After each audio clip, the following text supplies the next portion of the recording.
these two girls, and their dad would, and they were like, "What does your dad do to you?" Because the thing was like abuse and like neglect, and so their dad would beat them.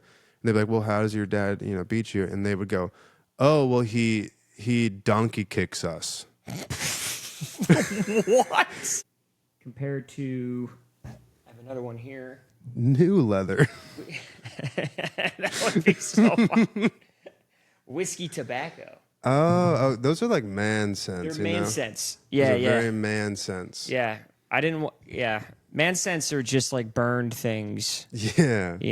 Just like ashes of my granddad. And you're like, all right, hell yeah, dude. Yeah, that's good. Dude, this he fought in the war. That's good. It's manly. Smells nice, dog. Smells nice. That's awesome. Yeah, what's this kind of called? It's called I've Never Cried Once. Thomas LaMountain, Miami King. Yeah, Miami, the king of Miami. Dude, yesterday at the Lucky Duck, the mic was going so poorly, and then you did that joke, and I did my first actual belly laugh of the night. And I was like, that was good. Yeah, that was really good. My alrighty whitey joke, dude. My freaking. I've never, and I was telling you last night, I had never done that joke, but it's about like me being me and getting dinner with a black guy, and he's like, "Alrighty, white." I'm like, "It's whack, black." Is that true? That actually happened? No, I literally just I love wordplay jokes, and so I was just like, I thought of "alrighty, whitey," and I'm like, "That's funny." Yeah. And then I just kind of went from there, like, "All right, whack, black, yeah, whacker, cracker, go figure." Oh, this will be good. There it is. There's that. I have one that's kind of similar that I do, and it actually did happen to me. I have a friend whose name is Nate, and for years I call him like Nater the Tater. I've been doing that forever. Yeah. And I got another friend, his name's Jeff, and I call him the Heifer Jeffer because he's like a fat dude. But I do have a black friend named Nick, and I really have to try to call him Nick whenever I hang out. Yeah. You're like, if you could just go by Nicholas, that'd be great. Yes. I really wish you did. We can call you anything besides Nick. You know what's fun? You're telling about you belly laughed at that joke, but I recently just went. I'm from Nebraska, right? From Nebraska, and I recently just went back to Nebraska. But before I went back, I was at the Lucky Duck the night before I went back, and I think it was that night where you told me how you had just tried a seagull joke. Yeah, yeah. And it made me laugh. So I went back to Nebraska and was like, guys, you got to hear this joke. Just because I thought it was so funny. We were like, oh, damn it. Look at that bird, man. It's like an eagle, but I don't know. I remember being like, no, dude. This other guy told me this really funny joke. I gotta tell you this joke. I think it's hilarious. It's so stupid, but I love it. That makes me smile so much. You have no idea. Because I tell these jokes to my friends, and my friends, I've known them my whole life, so they're like, dude, stop. Yeah, so funny, dude. Like, they're like, that's so dumb. But to me, I'll be in my bed laughing hysterically, like, that's so funny, dude. That's so good. That's that. You're right about I run bits by like my dad. Be like, you think this bit's funny? He'd be like, yeah, whatever. But then I literally went and saw my friends back in Nebraska, and they're like, oh, hey, dude, you're in Austin. You're doing Kill Tony or something like that. You doing Kill Tony? And I was like, yeah. I mean, I've been signed up for Kill Tony, trying to get on and shit. And they were like, I'll do your minute, man. Do your minute. The hardest I've ever bombed.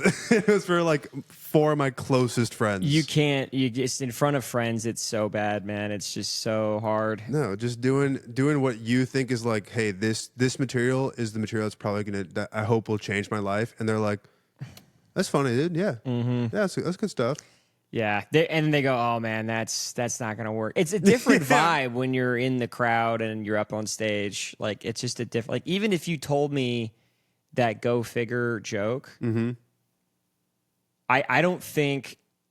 Like if I just told you right now, I don't think it would work as well. But I think because you were doing it in the moment, I was like, where is he going with this? Like I thought the ending was the cracker thing, and then you said go figure, and I was like, dude, that's so good. I immediately started laughing. No, that was clever. There's some of those jokes. I mean, well, because I only did that joke literally because the freaking host of the show was doing the whole like, we're going to make sure that everyone's doing stuff. So now you only get, instead of doing 5 minutes, you get 2 minutes. I'm like, what the fuck am I going to do with 2 minutes minutes. of stage time. Yeah. You know what? I'll do this We stupid ended up joke. leaving. We were gonna be there for until the bucket pulled, but then they brought the bucket out for the 8 p.m. mic, and then everybody that was on the mic before got pulled again. And I was like, I'm not even gonna sit through this. Like I just left. I think I went and checked out like another show and just popped my head and showed my face. But I was like, Yeah. oh, I could definitely sign up and do another set here in front of this same audience. Right. And I'm like, I'm okay. Yeah. Yeah. Lucky Duck is a fickle mistress, but there's times where like I like it because I do love a tough room, and I mean, you've been doing this for about a year now or so, right? Mm-hmm. The thing that like drives me up a wall coming from Miami, the Miami comedy scene, is that like I won't limit just Austin comedy, but I'll generalize Austin open micers. right. And there is just no like performative aspect of it. Like there's like people don't like perform their jokes. Like they just kind of like will go up there and just say their jokes. And there's not like a lot of life behind it. Right. And they don't know, and like a lot of them don't know how to like work a crowd. Right. And I'll give the benefit of the doubt, and I feel like I'm being a little fickle, but like I'll give the benefit of the doubt of, hey, we're at an open mic, we're trying stuff. I get it. You know, you're up there just be like, hey man, I have these 5 jokes. I want to see if they work. Whatever.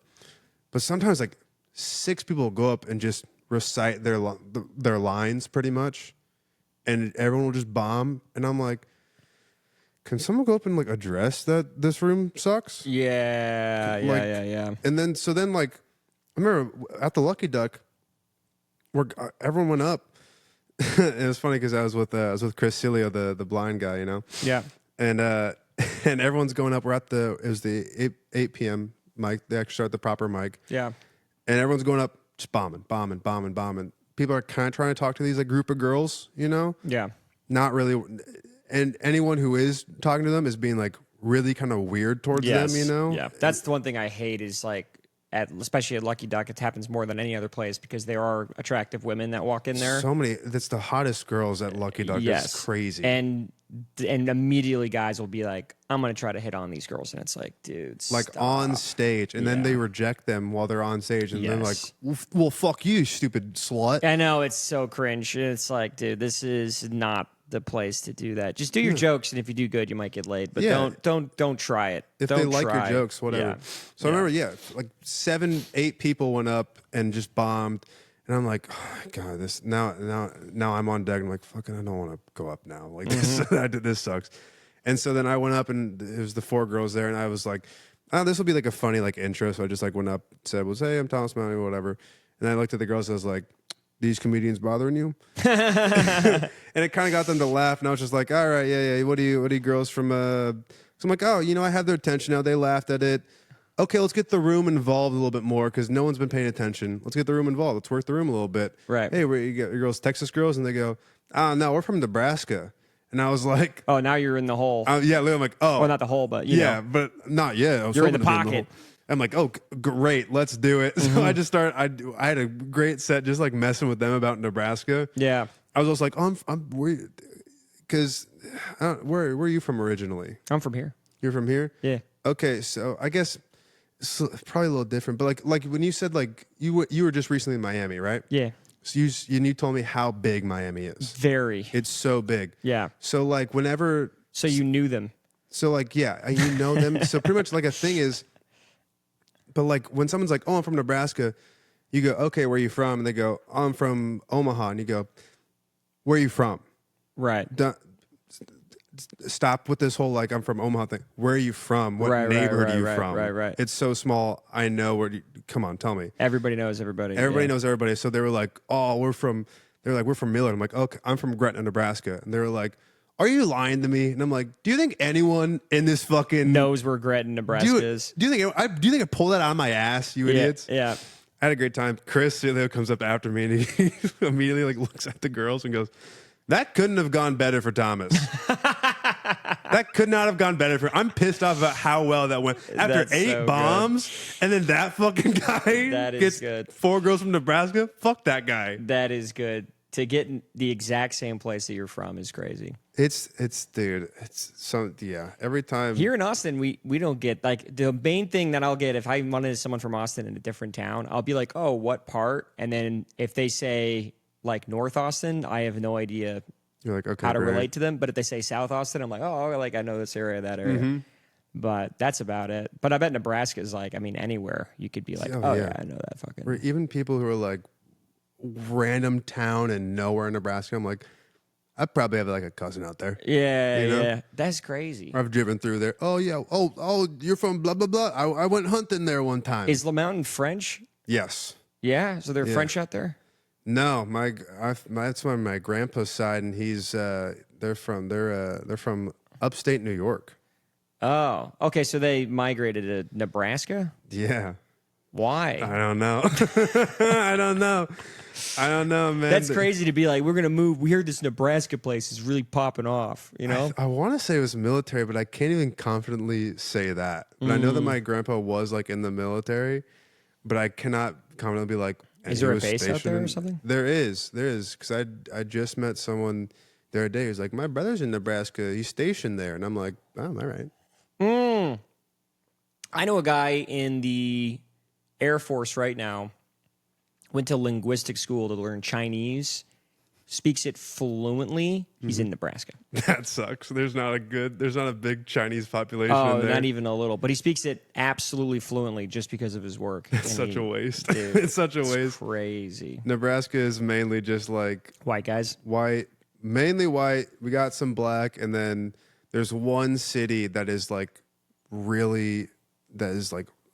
a big Mexican population randomly. Oh, really? Grand Island, Nebraska has a Well, they probably pretty all big were like, Mexican- let's go hang out with the boys, the fellas. Yeah, it's you probably know? just like, hey, if we're all gonna, We're all going to be here. We might as well be with each other. bro, if we're all gonna go up north, bro, like, let's Yeah. just- It's like go Ann there. Arbor and like all the Lebanese out there. You ever heard of that? no. There's like a big Lebanese population in like Ann Arbor, Michigan randomly. Huh. And it's because they all were like, hey, let's go hang out with the other Lebanese folks. But I heard a rumor that you moved to Miami because you were modeling, dude. Is that true? That is true. Yeah. You were getting that model? Yeah, I've been modeling off and on since I was like 14. Oh, dang. How'd you get into that? Weirdly enough, like Who's telling a 14-year-old like, No. you should be modeling? no, for real, dude. It was a friend. It was like a family friend of ours who was also my 8th grade algebra teacher. That's crazy. Her daughter and my sister, they played softball together. It was one of those things.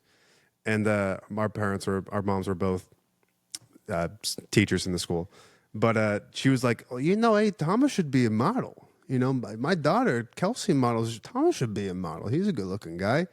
And my mom actually like approached me when I was in the 8th grade. Buck teeth, Justin Bieber, bowl haircut. She's like, you want to be a model? I remember immediately being like, what, are you fucking crazy? Can I pull up a photo of you? Is there a photo of you that we can find right now? Yeah. Look up, go to Sasha Models. Right here? Yeah, but go to the that's just an Instagram. Go to the good stuff. Should be what the fuck? Where's her fucking? Should be scroll back up on that. Click on that because then we should. Oh no, go to Sasha Models Omaha Magazine. What This was one that? here? Yes, that'll take you there. Yes, yep. Models, click it. Mainboard man, hell yeah, that's me. Scroll. No way. Scroll. No way. Ah, dude. That's me. Yo. Wait, you're way older here though. I'm old, yeah, like I've been modeling, These are like current. I say current. These are more current pictures. They don't have that picture is the youngest. I think I'm like 15 in that picture, but it was in a magazine, so they were like, "It's got to be in your portfolio." That's funny. So then you went to Miami to do it full time? Yeah, kind. I mean, after the pandemic, I like just got a contract in Miami to do like to get a Miami agency or whatever. So I went out there for like a month to like try it out. I'm like, oh, let's see how I do. And I remember like not booking a fucking thing. I didn't book a single thing. And I remember calling my dad and being like, It's just working out. so I'm working out, Dad. I'm gonna come back home to Nebraska. And I remember just being like, do not do that. That's good. And I was like, why? He's Good. like, He hit you with the Goodwill Hunting line? Yeah. I'm not going to lie. If you come back here, I'm going to beat the shit out of you. They're like, he was like, "You're yeah, you can come home, but you have no place to stay here, buddy." Oh, my Kick me out. God. He Goodwill Hunting you. That's Yeah, so awesome. it was just like, he's like, there's nothing here in Nebraska for you, dude. Do not come back here. That's awesome. So then like, all your right. next move was comedy? Yeah, weirdly enough, a model friend of mine was like, hey, dude, you should take an improv class. Like, you should do an improv class because like that really has helped me for like commercial stuff and like auditioning for commercials and just like kind of being on set. I was like, oh, sure, I'll do it. So I took an improv class, and the first class they were like at a comedy theater in Miami at Villain Theater, and they were like, shout out Villain Theater, and the first class they're like, oh, because you're a student here, you can come to any of our shows for free.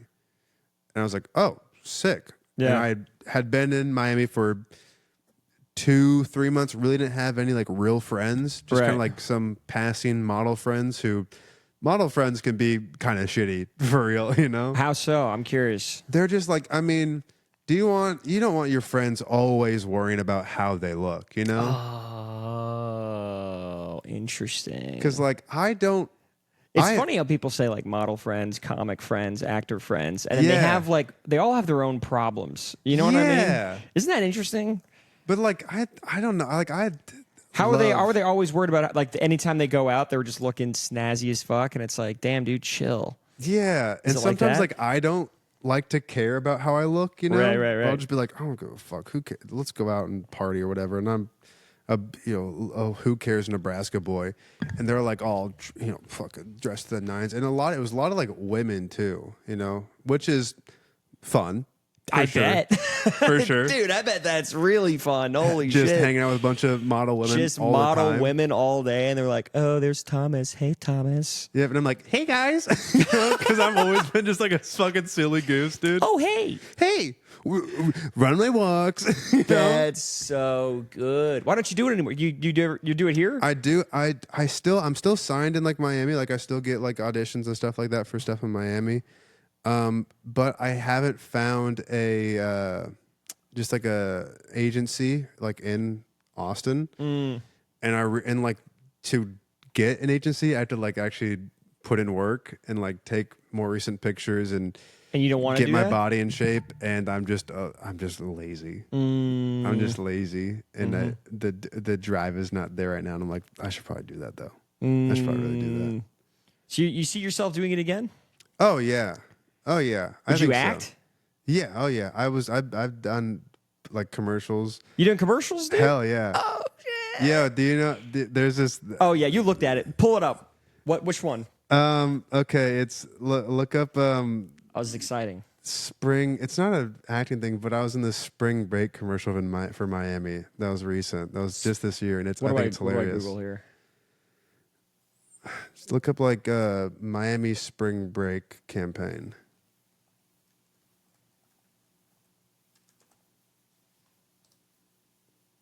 Is it this one? Yep. Stop. This is it. The first one I pull up. Yeah. Let's go.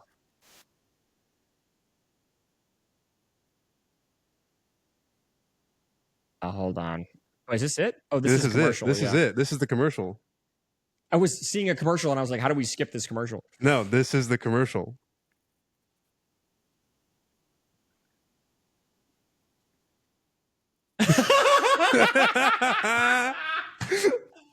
Oh my god, dude!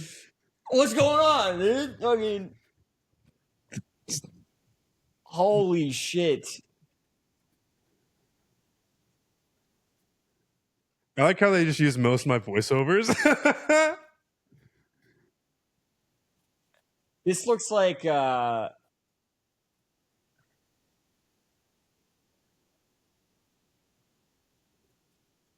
Was this a show? No, this is a fake show that they filmed. Oh, so it's a fake show. It's a fake show for spring break.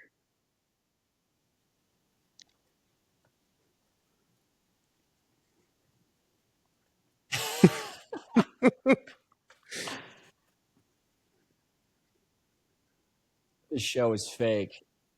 So for Miami spring break, they have Miami Miami hates spring break right now. Oh, really? Miami hates spring break. The city of Miami, because like spring break is just March and it's just they trash the city pretty much. And so the past 2 years, they've been doing these style campaigns to be like, do not come here for spring break. That's so funny. They're And so they did that. anti-advertising, but they're probably getting more people coming because of that. By making it a meme, they're probably getting more. But I did that commercial, which was a dude. That looked fun. That's like a comedy sketch. Oh, yeah, because the whole thing is improvised. Yeah. They just kind of would come to you on the day and be like, hey, so this is the scene where your car gets towed. Some guy's going to come. He's going to like tow the car, and you guys have to be like upset about it. So fun, dude. And so we just got like kind of character sheets of like, this is who your character is. Mm-hmm. They gave it these marketing ladies, these 20-some-year-old marketing ladies were in their bag because they gave us all character sheets that had such great detail of like our relationship to each other down to like, hey, this is what your character buys when they go to a gas station. That's a lot for that short of a commercial. Yeah, we filmed for like 3 days. Oh, wow. And it was great. It was so much fun. Those were real cops that they like had pull up on us. That's funny. It was so great because like the cops had lines. And you got that through your agent or someone? Yeah. Yep, got that through my agent. That's cool. Which was so funny because like I'm like the other people in that are actors. Yeah. Like I kind of got it because like modeling and acting kind of And intermingle a little then bit. comedy is there too, Comedy is there too. And Yeah. so like I actually had a bunch of other like some other comics who are auditioning with me. But it was hilarious because I got that. You got most of the parts. It looked like it was mostly you on that fucking thing. Yeah. That's pretty badass, dude. I got it, but like all the other people were actors, and I would find out so quick how much I'm not an actor and I'm a comedian. Yeah. You know, because like we would do this scene. I remember we did this scene one time. You think that helped you? Yes, because like it made me, able to do, improv, and I'm just being funny. Right, and, like, right. just cracking everyone up and being like, oh, I can make shit up on the spot. Easily. Right. Whatever. But then like, because it was filmed like a reality TV show, so we're just kind of like mic'd up, and they'd just be like, go, and we would do a 5-minute long take. Uh-huh. I remember one time we got to like see our Airbnb, and I picked up one of the girls, and like I started running up the stairs, and I fell and like dropped her on the stairs, and I totally broke character, and I was like, oh my God, are you okay? Are you hurt? Are you fine? Are we good? And she like completely stone character was like, oh my, Anthony, what the heck? And like kept going, and I'm like, oh no, she's an actor. Oh, that's so good. One of the ladies slapped the shit out of me in a take, and I totally broke character because she's supposed to like be like yelling at me. Because you're not used to that. No, because I'm supposed to be like, we were supposed to do a take where that's so funny. the character is like yelling at me, and because I'm the one who like fucked up the whole spring break. She's yelling at me, and they gave me like a Polaroid camera to like kind of mess with and like be like, hey, this is your kind of prop. You have a Polaroid camera. And so she's like yelling at me, just digging into me. And I'm just sitting there taking it. I'm like, this will be funny. This will be really funny. She's yelling at me. Why'd you do this? Why you always fuck this up? Why do you do this? And I just, click, flash, hit. And you get, and she just smacks me in the face. That's so good. I just went. They didn't air any of this? No, we filmed for 3 days for 12-hour days. For freaking a minute and a half long like clip. That is so nuts. But I mean, that is kind of how it works though, right? They just get a bunch of shit. They collect a whole bunch, and then they just compile what they can with all of it. Yep. Yeah. It was a blast though. Shout out them. I love that. But yeah, I've done a couple more acting stuff, man. I love it. That is cool. I wonder how if you can get something like that in town. I'd be interested in doing something like that in Yeah. town. I don't know where to go or how to do it, but Neither do I, dude. I signed up to be in the Love Is Blind, Yeah. the Austin Love Is Blind, Yeah, and I yeah. know a guy that got pulled recently, and I was like, oh my god, that's so cool. He was like, I'm gonna be on Love Is Blind. Is he a comic? No, he's not. He's just a guy that I know. No. But he was telling me a little bit about it the other day, and I was like, oh man, that's gonna be sick. that's gonna be crazy. You're locked up in like a hotel pretty much. Pretty much. And I think their goal is to really get you married. Like they want you to marry the person, which is a lot. That seems Yeah. like, hey, you're gonna do this TV show, but also you need to have a wife by the end of it. You better get married because we want ratings. It's Yeah. like, damn, that's crazy. Like the people on Love Island who are like, yeah, I'm actually good, and I'm not finding love here. I'm like, I get you. Oh, for sure, I get that. I For sure, I get that. I've auditioned for Love Island too, but I've gotten to like the interview stage of it because of like literally every year, our modeling agency will send out a big thing saying like, hey, Love Island is casting again, so just submit if you want to submit for it. And like I got to the interview stage of one of them, and I was doing it, and then in my head I'm like, I know me, and I'm like, I feel like I'm an introvert trapped in an extrovert's body, if you understand that, No, explain that. Just like I feel like I give off the personality of like, this guy is a fun guy and likes to have a good time. I love being home. Oh, so and you're a just- homebody, but you're excitable. Yeah. Yeah. I get excited and I feel like I feel that way. I feel that way about myself. I think that's kind of how I am.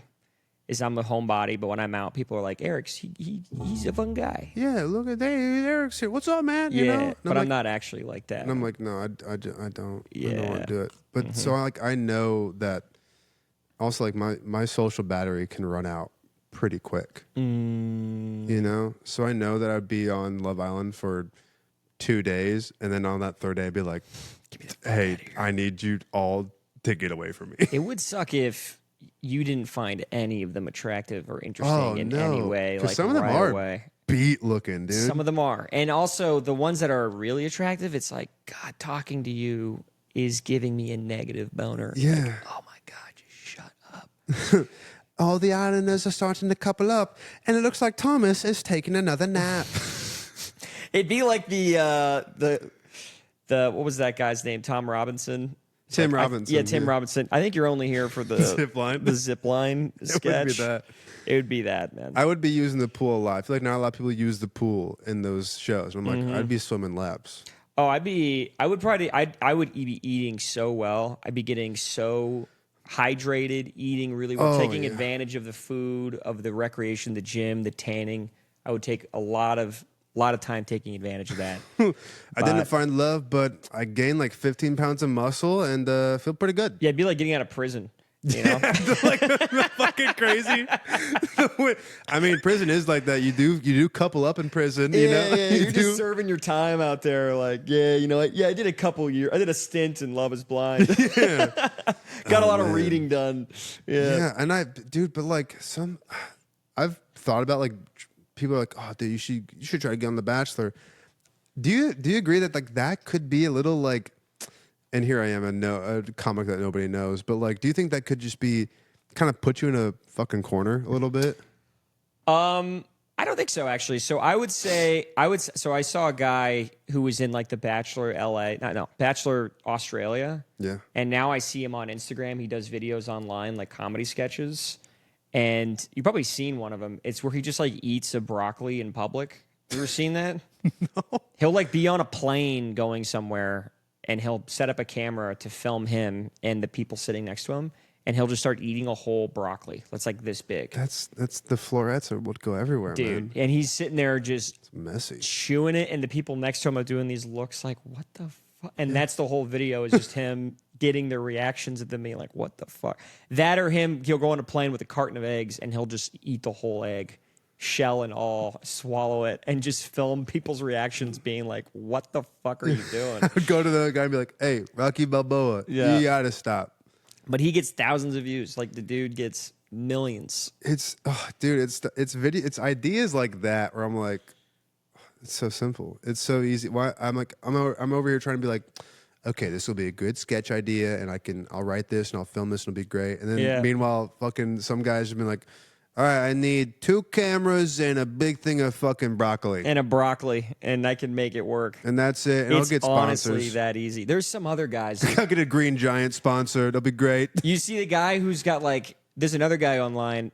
They did a whole sequence called throwing something at my friend every day with a blindfold on Yep. and having him guess what I threw at him. Yep. That though blowing up. Yeah. Blowing up with that. It's just a fucking and I think it's a gimmick. It's everything. Everyone needs a gimmick, but like I think Mr. Beast, like he blew up because he would be like, he would just go on live stream and go, "I'm gonna count to 1 million."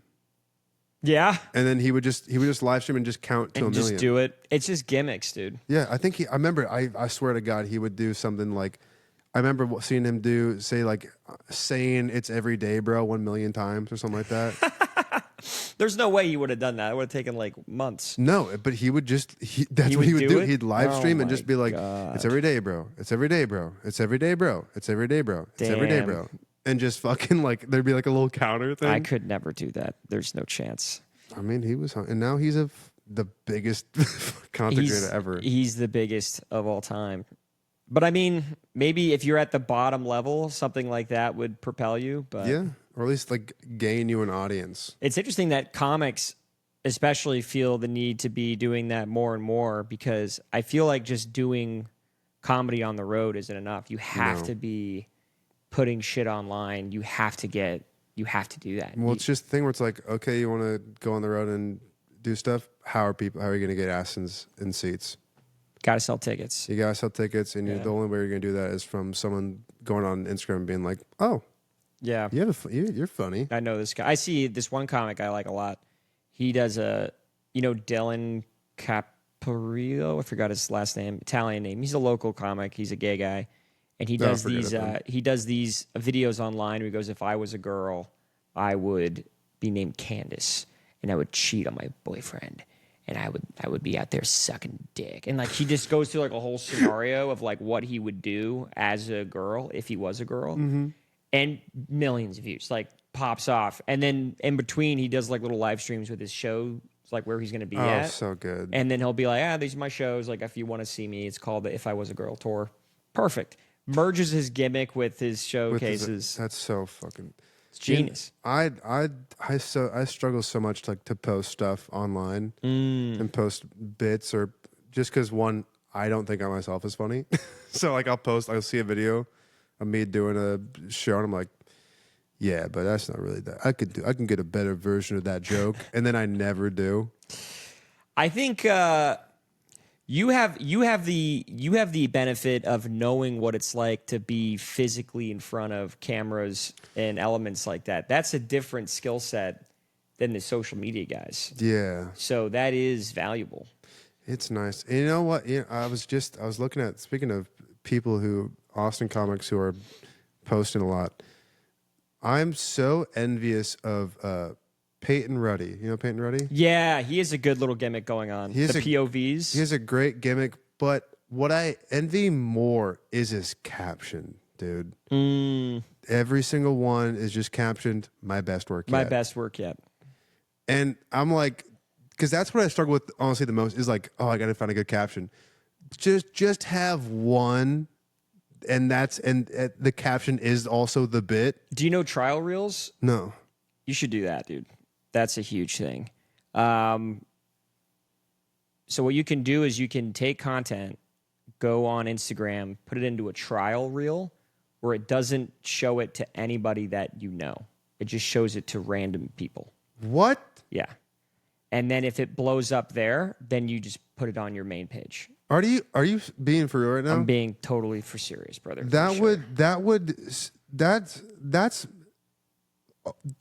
I'm fucking speechless, because that would solve Yeah, the big so thing much of my is problems. nobody wants to put up something that's bad, right? That's at the end of the day what nobody wants. No, you don't want to put up anything that's bad, and also like I don't want I don't people. have it here. This is my mortgage page, and I don't think I have access to my other page on my laptop. And I also don't want people. I'll show you after. My friends. I don't want see. my friends to see the shit I'm posting too. Yes. That way I started was I would do it all on TikTok because I was just like, nobody knows me on TikTok. I can just do whatever I want. So I would post a bunch of shit. A lot of it flops, and then if it does well, then I would send it to Instagram. That's a good idea. But now that there is Instagram trial reels, I post everything on TikTok. A lot of it flops. A lot of it that I still kind of liked that flopped on TikTok, I'll put it on trial reels, and if it does well there, then I post it on Instagram. And then just so like because you need a healthy place to fail. Yeah. And that's TikTok is a nice place to fail. TikTok is a really healthy place. And that's the same thing that Dylan does. I can see a lot of stuff that he posts on TikTok that he doesn't move over to Instagram. And it's because he's like, oh, that one didn't do that well. Yeah. And then if it does well on Instagram, then I move it to Facebook, and then you can move it to YouTube and kind of go from there. No, I feel like I need to start like shit posting on TikTok. Do it, bro. Because TikTok is like an open mic. You can just put dog shit on there. Truly, man, you're opening up my fucking world right now, dude. TikTok's your open mic, and then Instagram's your showcase. Oh my gosh, dude, what a great! You're changing my mindset on so many things right now, and it's honestly gonna make me a better comedian. You should do that. Oh fuck, I'm gonna blow up now, dude. You should take clips from that commercial too. That's good. Oh, boy, you're so fucking smart. You're so smart, Eric. I'm getting pissed off. That's good, dude. Because like I was so funny. Because how old are you? I'm 24. You're so young. You're so good, dude. You'll be fine, bro. You're gonna be fine. Dude. That's been my mindset. Because you're like what? You're 30. I'm 31. You're 31. Happy birthday, by the way. Oh, thank you. And and I've it's literally crossed my mind. I'm like, dude, I'm never gonna make it. And I'm like, dude, if I keep working real hard for 4 years, I'm 28. How long you been doing comedy? Almost 4 years. 4 years. I started when I was like 21. And you started in Miami? I started doing comedy in Miami. In Miami, okay. Shout out Miami. Shout out Miami.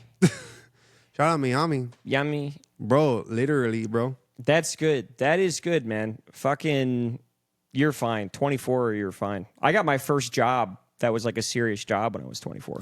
I have a shitty job right now. I'm still looking. What are you doing right now? You want to hear what I'm doing right now, dude? I'm getting paid awful to do. It's okay. So I work right now for CPS. Okay. Child Protective Services, pretty much. Yeah. I'm a contractor for them. I am a redactive clerk for CPS right now. Redactive clerk. What does that mean? So pretty much, I deal with a lot of like cases from like foster care or former foster care youths. Yeah. So it'll be a kid that was in the foster care system or was taken out of the home and put in foster care, and they are now adults, and they're like, hey, I want my case records from when I was in foster care, or like why I was in foster care. And so I am the guy who gets the case records. Then I have to go through the entire case, and then I redact and take out all the things that they aren't entitled to see.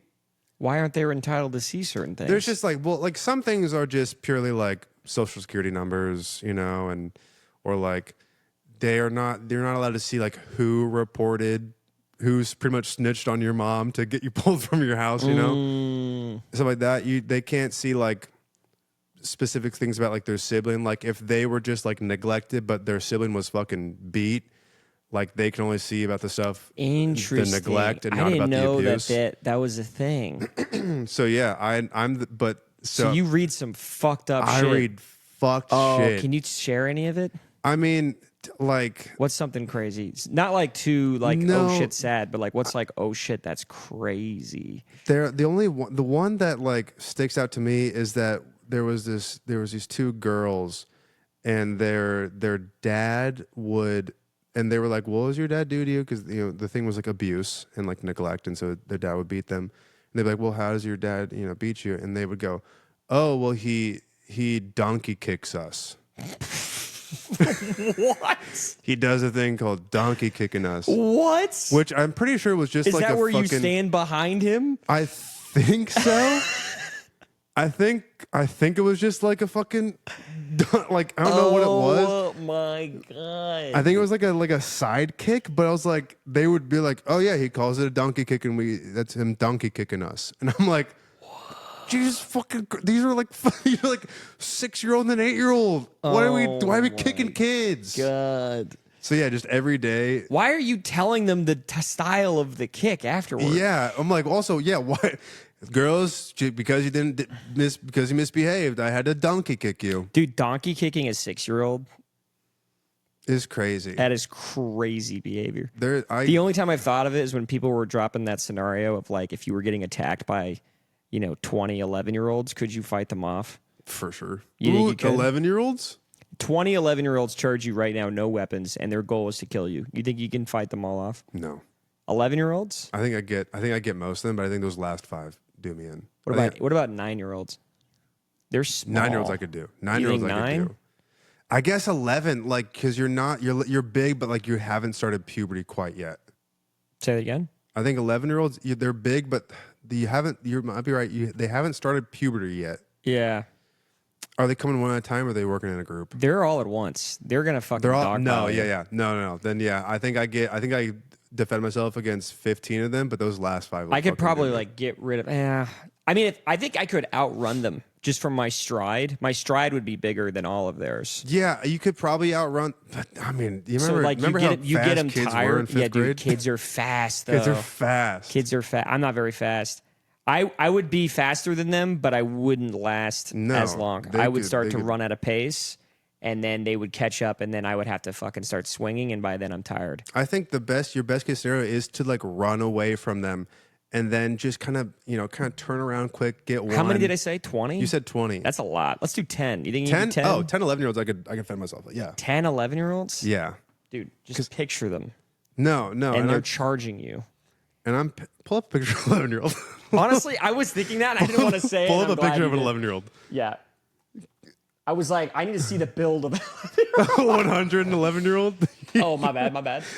Wait, why did you look up woman? Oh, I don't know. It auto-corrected.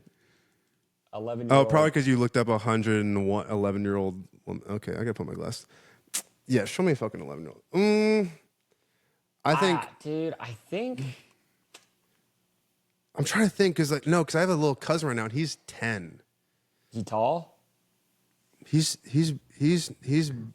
pretty tall, but he's not like I could definitely could beat his ass. Like, dude, like a bunch of these, I could beat the fuck out of these kids. Yeah, 9-year-olds. 9-year-olds. A 9-year-old, I would destroy. I could do 29-year-olds. 29-year-olds. I could do 29. A guy who's 5 years older than me. 29-year-olds is a lot though. Like all of them. But I mean, you could just turn and kick the front runner and then keep moving, turn and kick the front runner. I'm wondering if I could like grab the ankles of the first kid that I fucking take down and then just kind of do like a swinging method. What if I said rip their arm off, use that as a weapon? 20 11-year-olds and you have a baseball bat.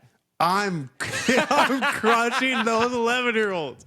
10, 11-year-olds that have a baseball bat, it's over in 10 minutes. Where does that cap out? You think 30 11-year-olds with a baseball bat? Dude, enough 11-year-olds, you're falling apart. I don't care even with the bat. For sure. Yeah. I think even like, I still think even like 20 11-year-olds and I have a baseball bat, like, I think I'm doing pretty well, but I think those, like, maybe those last 5 or 3, they're going to overwhelm me, and one of them's going to get the baseball bat. Yeah, but I think I could take a baseball bat from an 11-year-old. I was at a Nerf gun fight at a birthday party for my friend's kid the other day, and there was a 12-year-old there, and he was swinging a bat at me because he was a little bit of a brat of a kid.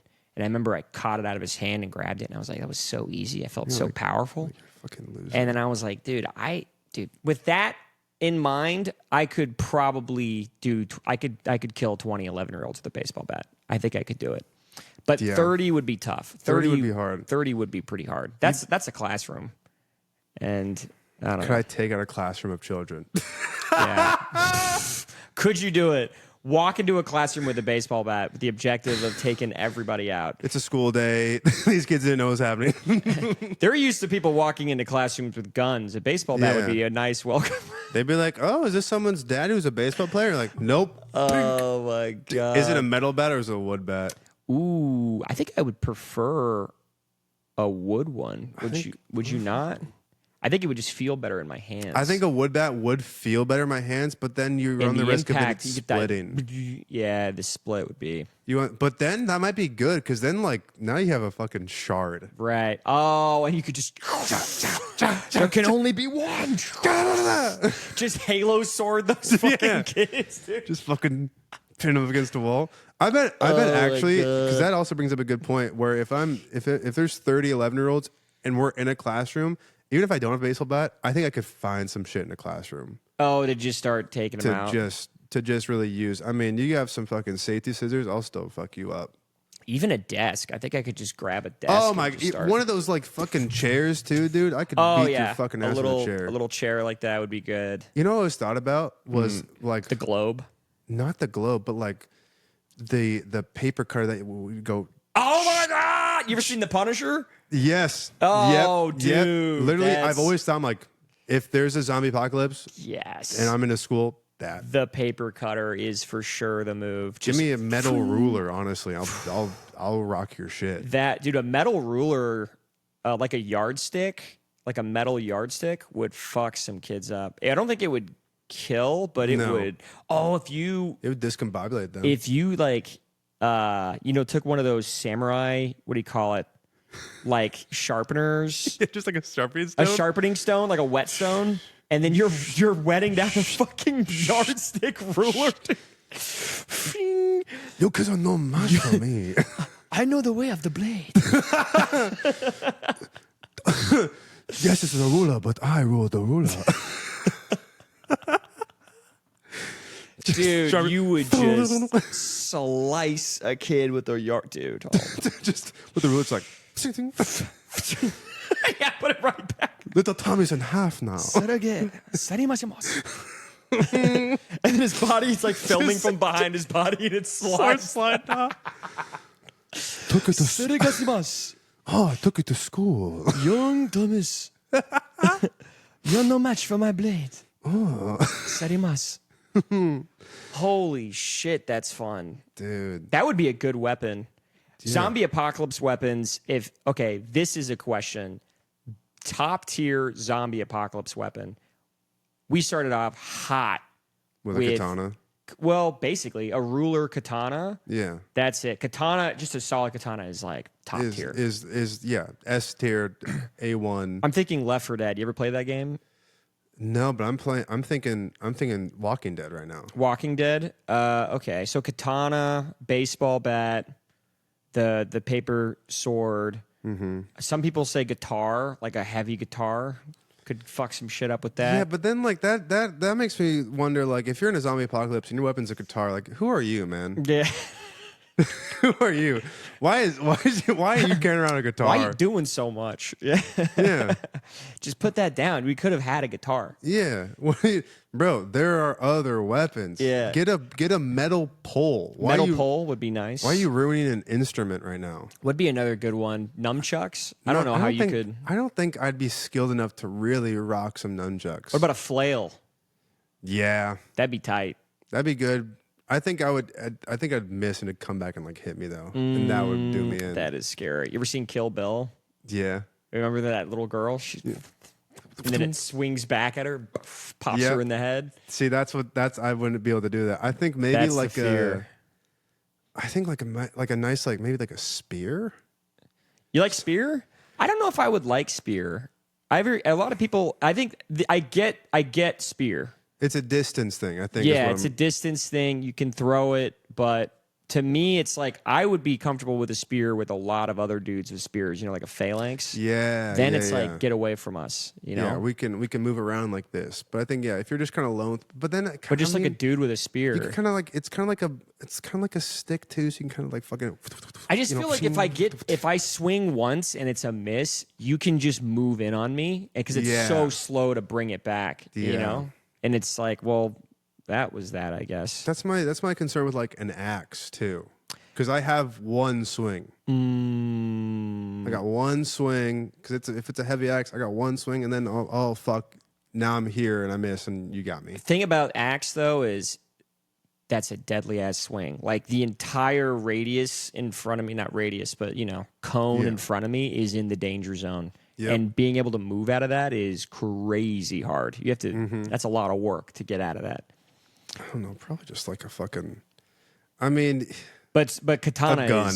A gun is a gun's pretty good. But katana is top tier. I feel like it's so lightweight. It's so lightweight. If you keep that baby sharp, it'll treat you well. Yeah, katana's up there. I mean, are you a big sword guy? You like swords? I could do double sword. I feel like that would be good. Like daggers, No, I don't think I could do daggers. Couldn't do a dagger. Dagger on one, and then the other one, but you're holding it like this. Yeah. You know what I'm talking about? So you have one for slicing. You do the slice, and then one for the stab. So you can do like that. I used to work with a guy at a car wash who was a Marine, or said he was. Who knows? And he'd always be like, "Dude, most people like they hold the knife. They hold the knife with the blade, coming out here. You gotta hold it with the blade coming here, because then you got that. And then and some guy comes at you, and then you can just go. You can go, cut the jugular. Okay, cut the jugular. You go up, cut the jugular. Then you come down with it. And I'm like, yeah, man, let's go wash these cars, dude. Like, what the fuck are you talking about? He was a crazy dude. Is he dead? I don't know. That sounds like the kind of guy that you're like, yeah, he died. He's dead to me now, for sure. That's Iowa? Nebraska. Nebraska, that's right. I get them all confused. Yeah, Midwest. Nebraska, shout out Nebraska, the #1 producer of popcorn. Really? Yeah, learned that this week. Oh, wow. What about Iowa, #2? Iowa, and it truly hurts me to say this. It truly hurts me to say this. Iowa's the #1 producer of corn.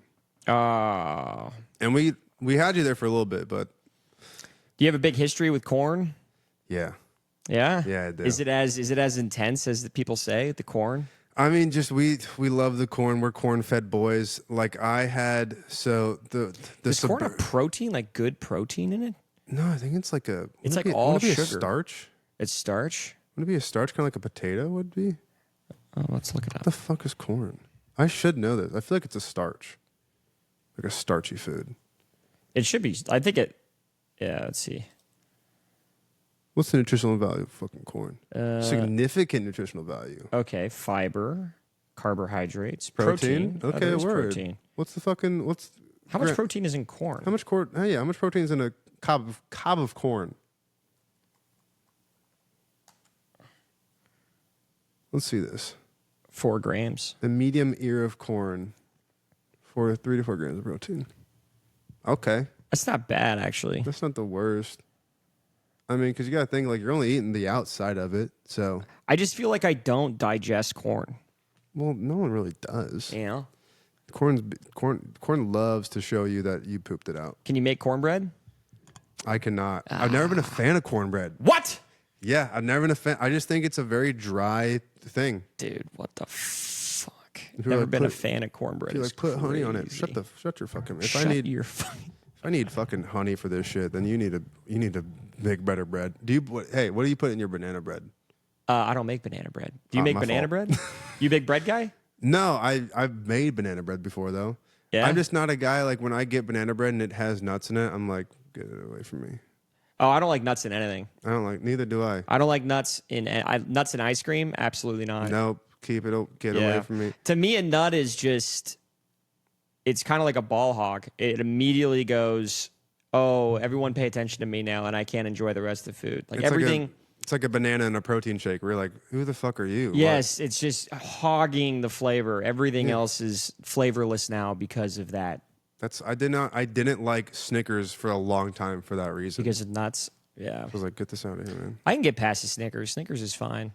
I love Snickers now, but I was a big Milky Ways fan for a long time because I'm like, it's a fucking Snickers without the nuts. And then Three Musketeers is just a Milky Way but without the caramel. It's just a fucking. It just goes down a list. It's a candy that's just getting worse. And then after that, what is it? Kit Kat after that? Probably just honestly, probably just like a Hershey's bar is like, and then Well, Hershey's bar is like that's level 1. yeah. Level 2 is probably Kit Kat, and then level 3 gets to Three Musketeers. Three Musketeers because then they had the fluff in there. Yeah. And then number 4 would be, what'd you say after that? Milky Way. Milky Way. Then we got the Snickers. Then you got Snicker. And then probably after that, it turns into like a Maybe like a Payday. We're like, Like we're a gonna Payday. put the nuts on the outside. And we're like- like, all right, the nuts start taking over. you need to relax. Yeah. This is way too much nuts. I never understood why people bought paydays Do you think for Halloween. Oh yeah, You know what I Go mean? fuck yourself. What are you doing? I feel like if the only Halloween candy, personally for me, that people should be giving out is like Reese's, Of course. Skittles. Yeah. Hell yeah. I want to say something wrong. Kit Kat. Yeah, like the little fun size like Kit Kat, Snickers, Milky Ways, all those. Kit Kat's a big one. I think that might be it. I think that's solid. I think that's pretty. Because once you start throwing like, ooh, like a Hershey's Kiss, you're like, what are you doing? Get out of here. What are with you that. doing with that? That's not properly stored. I can't keep No. that for that long. There's- Another one was like Mars bars. Mm-hmm. I used to get those, and I'm like, why? who Like, asked why for did this? you do this? Mr. Good Bar, you're like, hey, That's crazy. Mr. relax. Good Bar is crazy. Or like Butterfingers. I think that's an acquired taste. Butterfinger. If I was taking a road trip, I would get a Butterfinger. If I was a Really? kid doing like Halloween and I want Halloween candy, I don't Yeah. want a Butterfinger. I don't like Butterfingers. Butterfinger to me is like almost a protein bar. Do you think people view paydays as a protein bar? I think they should. They're right there. They're close. They're pretty fucking close. They're pretty close. Yeah. Hell yeah. But yeah, What do you got? You got. I mean, Halloween's fastly approaching. Do you have any? I fucking Costumes? shut the lights on this bitch, and I'm in here like Because you live in a neighborhood, I dude. live in a neighborhood, bro. We there are get gonna kids be out here. Kids gonna be coming around. Yeah, I saw this one funny ass thing in our. Someone's a jokester around here. They did this thing where they put a big old bowl of pho, and they said 1 scoop per kid. Have you seen those? No. It's so funny. Like a big bowl of pho outside their house, and they're doing 1 scoop per kid. Absolutely insane. Just Love the it. craziest treats of all time. I like a little gimmicky treat like that. I think that'd be funny. But I don't. Like I said, I shut the lights off, and I'm like, nobody come here. Like I make this place as unwelcoming and as unfriendly for kids Oh as yeah, possible. you have to. You have to. I'm trying to think. I think I went and trick or treated the last time I went. It was like, I think it was like 2020. Yeah. I think I went. You went trick or- actual trick or treating in 5 years ago when you were 19. Yeah, I think it was just like we were dressed up for a party. It was college town. We were out partying, but we were like in a neighborhood, and there were kids going around. And we're like, Let's go to and get let's some go, candy. let's go and see. So fun. And there was and like some people were definitely like, The fuck are you guys doing? But like, we were cute and charismatic enough to be like, hey, and they're like, That's so all right, yeah. We didn't do a lot. I remember the last time I went trick or treating, I was 16 years old, and I had like the Scream mask, Yeah, and I was in like the full robes, and I'm tall and lanky, and I show up and I'm like trick or treat, and they could tell. They were like, "What the fuck are hey, you doing?" dude. And I'm like, I wasn't with friends or anything. It was You're by yourself. I was just like, I really want some candy. Like, I want candy. I'm broke. I don't have money to Yeah, I buy was and buy 16. candy. I was at my parents' place. They left for the night. Like, I didn't have anything to do that Their night. parents were like, "Hey, we have a party to go to." Yeah, and fucking I mean, loser. I was 16, and I was like, I don't know any parties. Like, I don't have I was just like Yeah. a high school kid that didn't really have anywhere to be. And But I was that's like, I saw someone post just the other day that was like, hey, that same scenario of like, hey, if a 16-year-old comes to your door dressed up in a Halloween give costume, them some candy. give them candy. They could be out getting drunk, Yes. running your kids over in the middle of the night. Give them candy. They're choosing to have fun and go trick or Yes. treat instead of getting fucked up with their Yes. friends. Go give them candy. Society has put me in an awkward situation where I Yeah. can't go to a bar. I can't do something fun. Give me candy, dude. Give me some fucking candy, dude. I think do you have like a favorite or like a best costume that you did? Probably a toss up. I had one year where I just had like a long sleeve shirt and I put the Star Trek logo on it and it looked really good. Like it was official as fuck. And I was just like a red shirt from Star Trek. Yeah. And I loved Star Trek. And that time I was like, dude, this is. And I wasn't getting bitches or anything, but I was like, I am killing it You're right like, now. listen, if these bitches knew how They, accurate this is. if there's a Star Trek bitch around, she's going to be like, that guy's kind of killing it right Hey, I couldn't help but notice your logo. Pretty. Oh my God. Are you pretty Captain sick. Kirk? Whoa. Holy shit. Are you Jean-Luc Picard? Captain of the Star Trek Enterprise? You're like, and do you want to maybe like.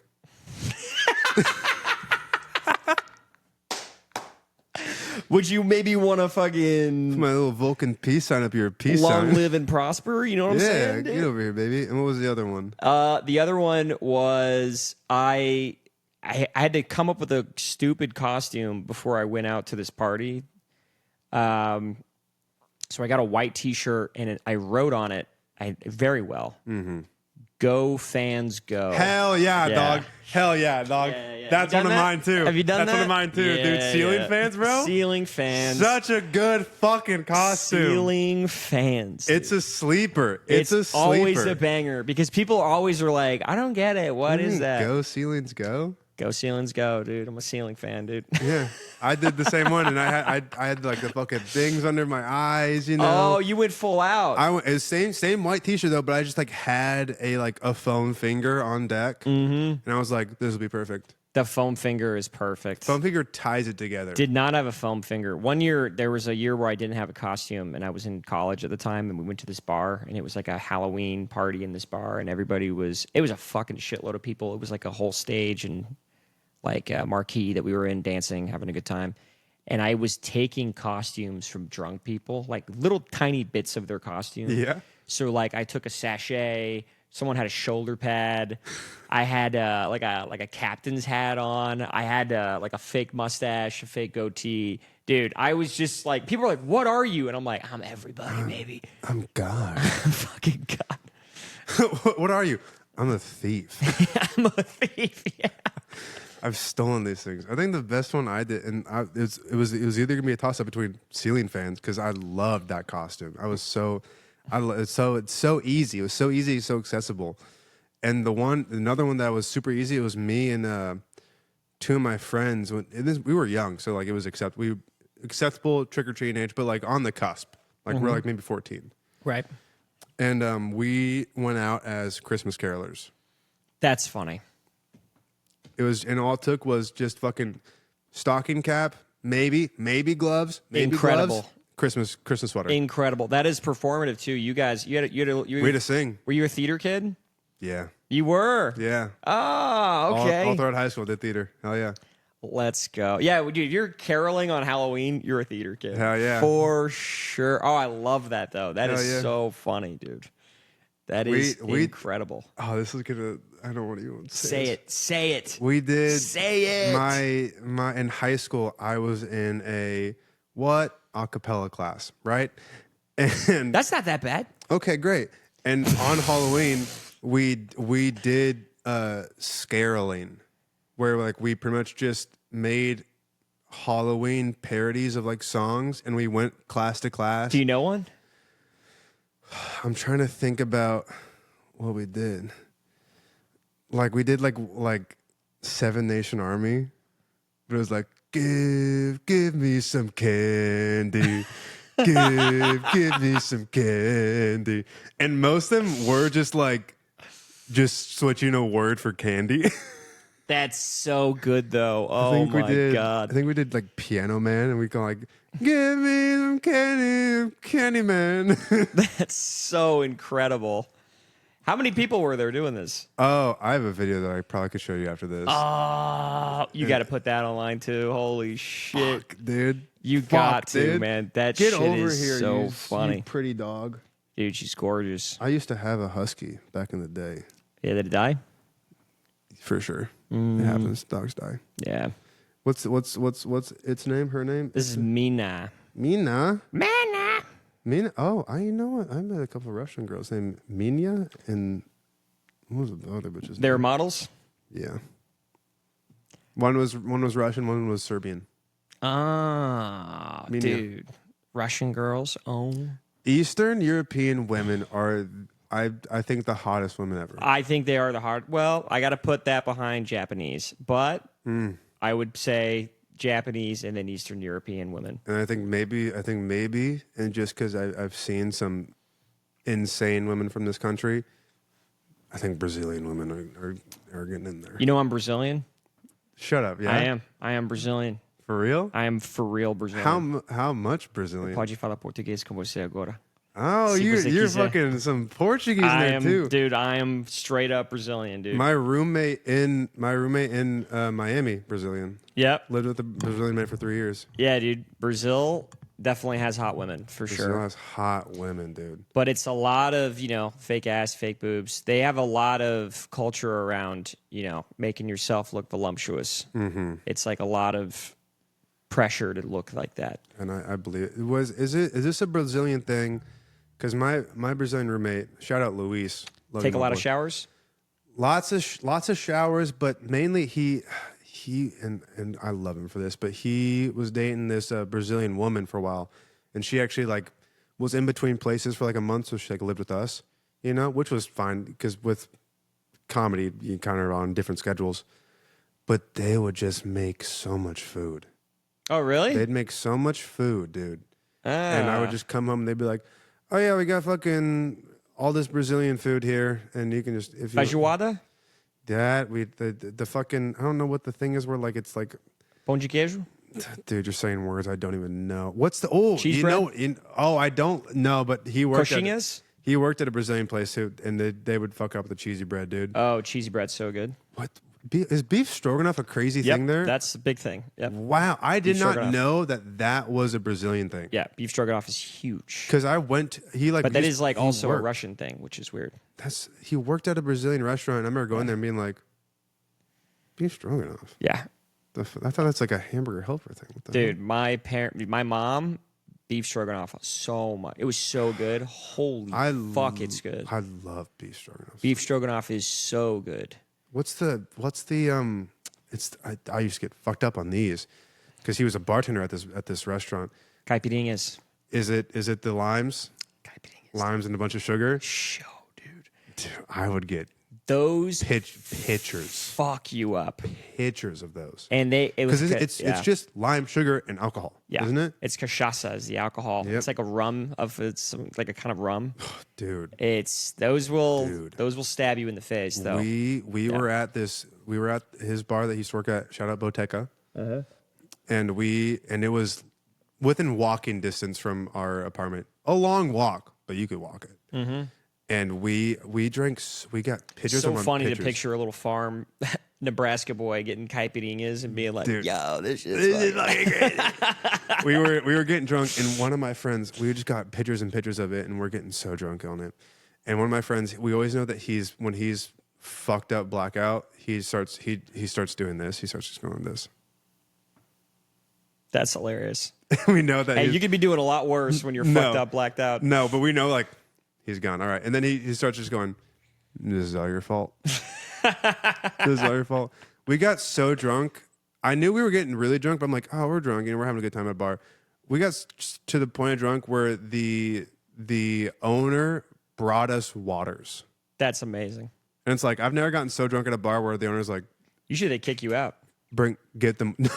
They was like, no, Yeah. nope, keep bringing them waters. They'll keep buying beers. Yeah, usually they just tell you to leave. No, like, they're you like- need to get out of here. I think because we were being drunk in our own little area. And you're singing fucking candy songs. Oh no, there was probably a fucking. Dude, I'm doing Halloween scary. song.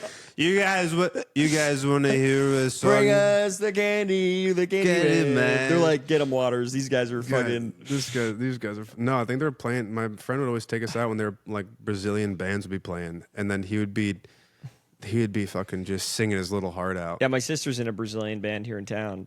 Oh shit. Yeah, she's in a bossa nova band. So Hell it's yeah. like Brazilian jazz music. Pull up my model thing again. Go to history. Actually, don't show your history. No, I don't. I don't jerk off on this computer, so we're good. Oh, that's fair. You a phone guy? I'm a phone guy. Yeah. I think that's the way to do it. Okay, go to models because he's also a model. Here. Yeah. So funny. I lived with Edgar. He's Mexican, but Luis is the Brazilian guy. Oh, the black guy? Yeah. Shout out my boy Luis. This is my Brazilian boy. Oh, what's going on here? Yeah. That's my Brazilian You know boy. what town he was from? No, dude, I don't. I don't know what town he's from. I feel bad though. Miami. Dude, Miami's cool, dude. That's a cool ass town. I really like it. When I went there, I was like, I'm surprised people like you move here. Well, just because the comedy is better or more available here. Right. Because like I don't know if you felt this way about the one crowd that you performed for in Miami. Were they like into it? They seemed okay, but I could tell that there was a couple jokes I do that are a little bit like out there, and I could tell they were like, "Oh, what the fuck?" Okay, Jesus. Yeah, they were like, "Jesus Christ." People like skip like big touring names skip Miami. Really? Yeah, like they won't come to Miami Improv. Really? Well, that's also the problem. Is like you kind of got an idea of how big Miami is. So it's fucking huge. The drive from Miami Beach, where all the tourists are, like even like kind of like that Brickell downtown area or whatever, the drive from there to the Miami Improv is from the beach to the Improv, hour, easy. Yeah. Easily an hour. And so it's like, okay, so you're only getting Everything's locals. so separated. Yeah. You're getting locals in that area, not like walking. Yeah, there's no like good foot traffic of like, it's not oh, foot we should, traffic. oh, we're you know what, we're here. Let's go watch a comedy show. Yeah. There's none of that. There's none of that going on. I mean, even Villain Theater, you saw like the area around there. You're like, I was kind of scared leaving. When we were leaving, it was midnight. They were like, okay, bye. And they just like closed the gate and then everybody left. And then we're standing there and we see homeless like slowly closing in on us. And we're like, we got to get the fuck out of here. I live 3 minutes from there. Oh, really? Yeah, I live in That's that so little funny. Haiti. It's called Little Haiti. Bunch of big Haitian community there, obviously. Yeah. Lived in Little Haiti for 3 years. That's so cool. No, but I did love it though. The food, the women. Amazing. It's like everybody there is just gorgeous, Latin. I was like, I kind of felt like I was in Brazil for a while. I was like, this is kind of feeling the same kind of feeling, but it's still America. Mm-hmm. And then Fort Lauderdale was a little bit more. It gets like wider. It got a little wider. Goes up. Yeah. I was like, okay, there's white people walking around. But in Miami, I was like, I think I'm the only white guy here. Like, This is kind of crazy. It does. I mean, I kind of heard it before I moved there, but I truly believe it now, where people are like, hey, people are like, oh, where are you from? They go, oh, I'm from Miami. They go, oh, Florida? No, that's not what I said. I said I'm from Miami. It's Miami. Yep. It's its own world. They say like, yeah, there's Florida and then there's South Florida. Yeah. You know, I'm not from Florida. I'm from South Florida. Mm-hmm. Yeah, it was definitely an experience. I was like, I've never seen. Yeah, it definitely did. It felt very like even here we're like we have a lot of Mexicans. It's like no, you don't even know until you go to Miami. What's interesting is I used to sell mortgages, like mortgage leads to people. And I would call like Miami and I'd be talking to the mortgage people there. And I'm like, do you want to buy leads in Miami? And they'd be like, no, none of them will speak English. Yep. And I was like, what do you mean? And he go, I can't buy Miami. I need Fort Lauderdale. And I was like, I can't. There's none left. And he goes, well, then I don't want Miami leads. I want Fort Lauderdale and that's it. And I'm like, well, and I was always confused. Like, how bad could Miami be? That bad. Yeah. It's crazy. I would go out with friends who were like Venezuelan and God bless them, and like or people who would at least had grown up their whole lives in Miami. We'd go out to eat and you'd go to order and I'd be like, hey, can I get a little bit? And they're like, okay. And you're like, hey, can you order for me, please? You just have to do it. That might be a reason to leave too, just because it's like, man, I can't really connect with people as much as I want to, you know?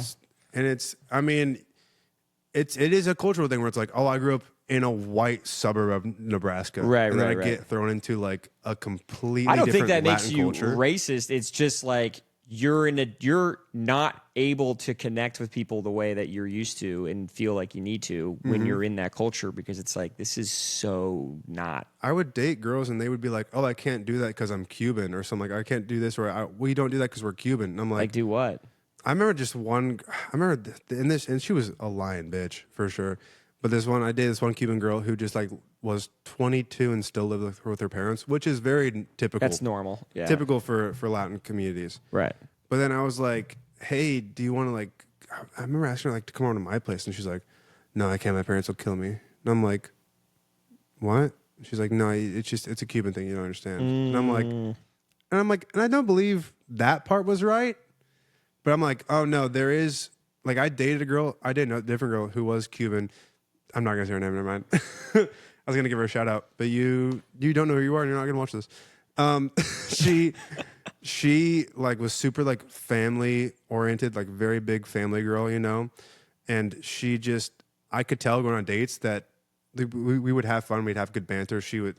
I love to like, this girl could riff. Yeah. This girl could riff. Oh, that's always dude. fun. We would be talking, and then like we'd be at dinner, and then we would get back to my place or whatever, and we'd still be talking, and then she like call back to Something in the back. and I'm like, oh, dude, this girl could riff. Yeah, yeah. And so I was like, I'll marry you if you want. Like, I'll. Well, what happened? I truly believe that it was just, she looked at me and she went, "White boy from Nebraska, it's not gonna work. It's not gonna work So she culturally." just knew it wasn't going to work, but she just wanted to have some fun, and just that was it. Yeah, I think she was just like, listen, I'm a proud Cuban woman who lives with her family and who's with her family, and it's just not on a work. vacation. Yeah. That makes sense. That makes sense. Yeah, Austin, it's almost more culturally diverse when you put it that way. Yeah. Because everybody there is just speaking Spanish, and they're all kind of the same. They left their country to be here. Mm-hmm. But here it's like a bunch of people from all over. Like there are Cubans here, there are Venezuelans here, there's people from everywhere here. And you love to see it. Love to see it. You never thought about going to LA or New York or something? Before I even like moved here, I was like, I knew I wanted to like leave Miami. Right. I was pretty much kind of going, looking at the four big ones, LA, Chicago, New York, Austin. And I'm like, you put Austin in the four big ones? For comedy. For comedy. The four big comedy cities: LA, Austin, Chicago, New York. I've heard people talk shit about Chicago. They're like, nobody that's big lives there. Like, there are good comics from Chicago, but it's just like there's a ceiling. And that was kind of my worry too, where it was like, because I think I wanted to go to Chicago. It was actually, I was like, I really don't want to go to LA. I think that's just like, I'm gonna be overwhelmed there. It's just going to be and I had a buddy who lived in LA who was like, "Don't fucking come here. It's huge. It's huge. Expensive. It's on fire. Don't come here." And it's on fire. Everyone's all, we have 14 of you every day. Yeah. Don't come here. But the weather's great. I know. And I was like, I don't think I'm ready for New York yet.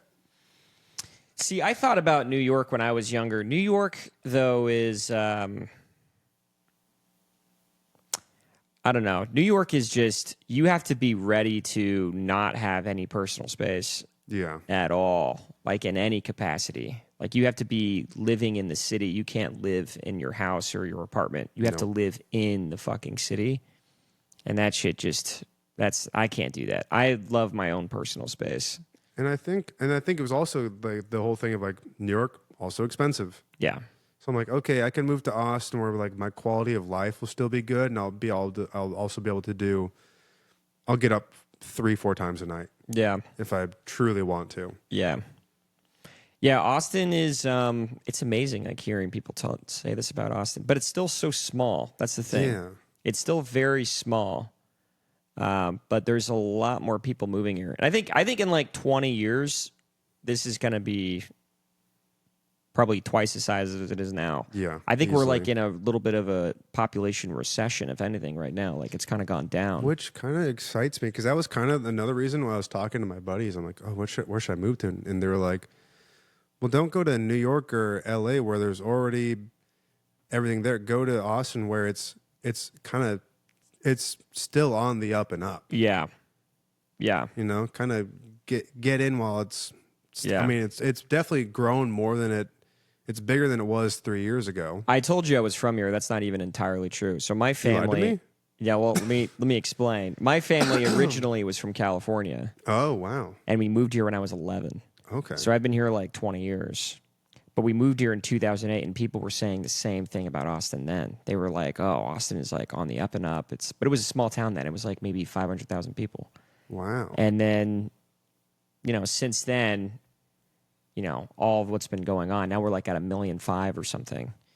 And so I only imagine that it gets bigger. I mean, they're building all this shit downtown because people know like this is going to be a massive place for people to move.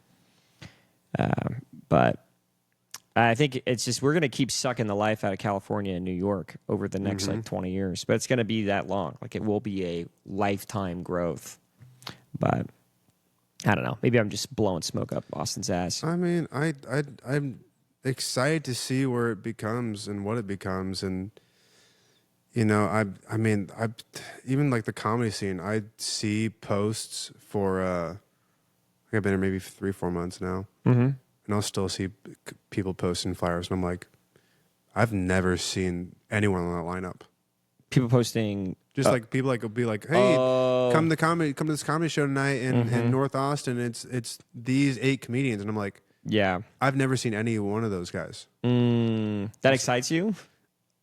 Yes and no. Was it different in Miami where like every poster you're like, I know them, I know that? Yeah. In Miami there was probably 70 comedians. And maybe that, and 40 of them are dog shit. And you know who you are.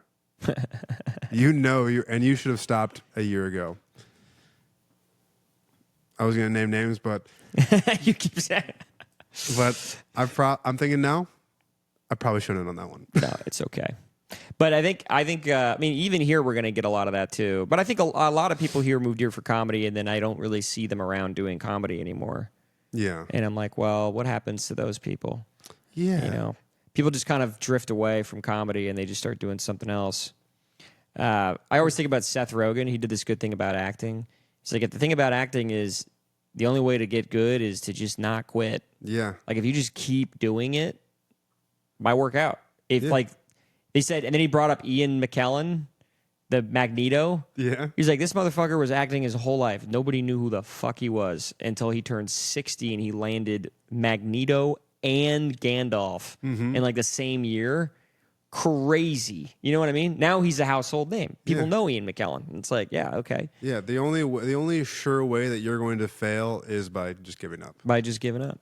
Yeah. And I believe that. I believe that too. And there's a couple people who, and you know who you are. You should give up for real. For real. There's this one comedian in Miami, and he lives rent free in my head, but he's so bad. I hate him so much. He's awful. He's a bad comedian. He should quit. And my one of my big goals in life is to become a successful comedian and go back to Miami and like sell out the Miami Improv, and then send him a personal ticket that you're like, he's on the show. Oh, really? He's gonna be on the show. Oh, you're gonna put him on. I'm gonna put him on. I'm gonna give him like 10 minutes to like feature for me. Did he treat you like shit or something? No, he wasn't great, but he was just kind of like he always was just like here was his problem. He would go on stage and he would act too cool. He'd act like, but he doesn't look like a cool guy, But he'd be like, "What's up? What's going on? I'm a cool guy." And we'd be like, "No, I know that you're not being authentic, and that's the problem. Yeah, you're not a cool guy, so stop acting like you're a cool guy. This is your problem. Being disingenuous, almost. Yes. Yeah. And so my goal is to have him like feature. Maybe he'll open. Who knows? Maybe I'll have him host. I don't care. But right before I go up on stage, I'm in the back. I'm in the green room, and he'll be right there with me. Right before they go, and fuck, you guys ready for your headliner? You tell us about it, everybody. Bah, bah, bah. I'm gonna put my hand on his shoulder. I'm gonna go, you really should quit comedy. That's so crazy, dude. And then I'm gonna go out and just murder like an hour. Oh my God. That's so mean, that poor guy though. Yeah. Is he an asshole? Yeah. Oh, okay. Well, I don't feel as bad. You ever think the nightmare scenario I have is I'm mean to somebody, and then they become famous. and then they become famous. That's why I'm not saying your name. Oh my God, dude. That's that why I'm would not be saying the name. Just I'm like, in the very slim chance that Because dude, he you're does well. saying all this now. You painted a perfect picture of this revenge plot that you'd get. But what if in 20 years he gives you a He feature fucks spot? You get 10 minutes at the Miami Improv, and you're like, "Oh, thank you so much, Saya." Dude, for real, if in 20 years he's a headliner and I'm just doing a fucking feature spot at the Improv, I'll blow my fucking brains out. If I'm 44 doing a fucking 10-minute spot at the Improv, and he's like, "Hey, dude, do you want to do? What do you think you'll be doing when you're 40? Oh, dude, I hope to be like making like.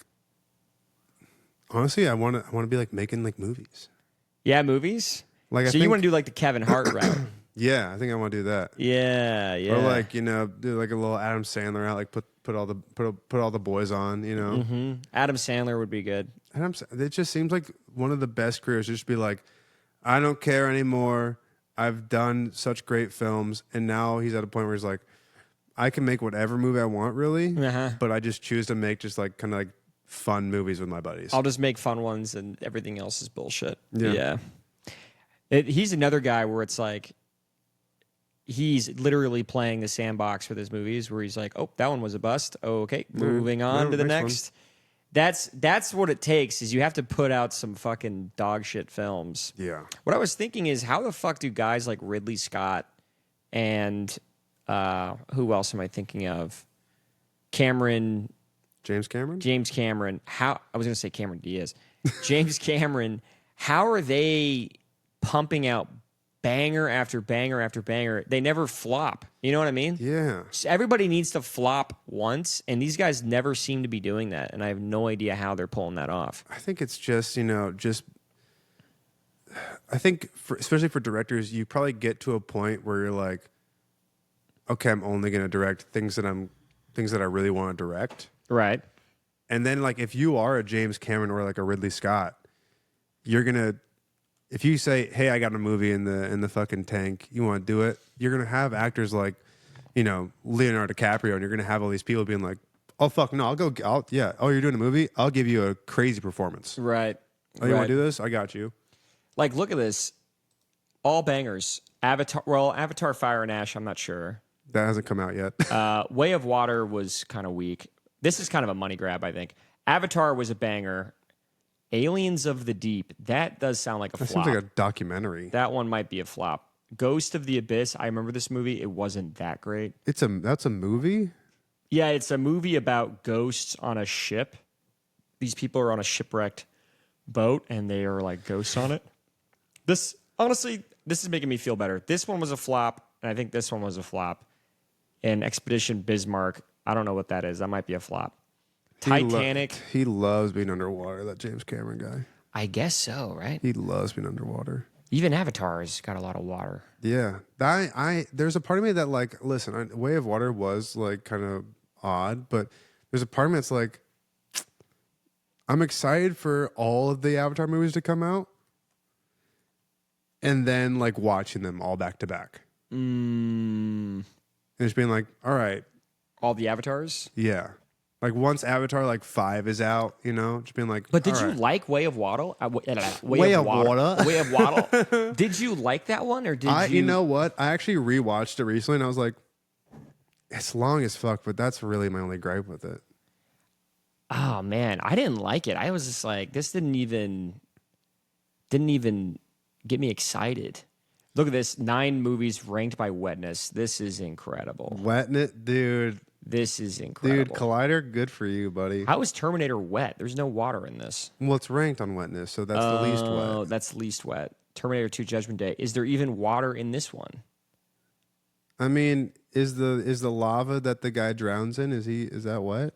Let's talk about Jamie Lee Curtis's boobs for a second. Oh, dude, we should. Holy shit. True Lies, Arnold Schwarzenegger and Jamie Lee Curtis. There's a lot of water because you know where they are? Miami. Yeah.